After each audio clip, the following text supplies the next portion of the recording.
Ulimwengu wote na waumini wa kanisa la Katoliki kwa ujumla wake wameendelea kuomboleza kifo cha kiongozi mkuu wa kanisa hilo duniani, Papa Francis, ambaye anatarajiwa kupumzishwa katika nyumba yake milele siku ya Jumamosi hii tarehe 26, ambapo ibada ya kumwaga itafanyika saa 4 asubuhi katika uwanja wa kanisa hilo, na baadaye mwili wake kupelekwa Roma kwa ajili ya mazishi. Na kitu cha kipekee zaidi katika mazishi haya ni kufuatia wosia aliouacha Papa Francis, atakapofariki basi azikwe nchini Roma na sio Vatican kama ilivyokuwa kwa mapapa wengine waliotangulia.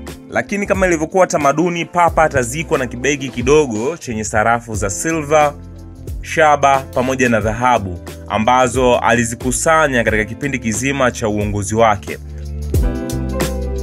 Endelea kuwa na Tembo TV kutufuatilia katika mitandao ya kijamii ili tuendelee kukuhabarisha habari mbalimbali zinazoendelea ulimwenguni kote. Jina langu naitwa _Manyama.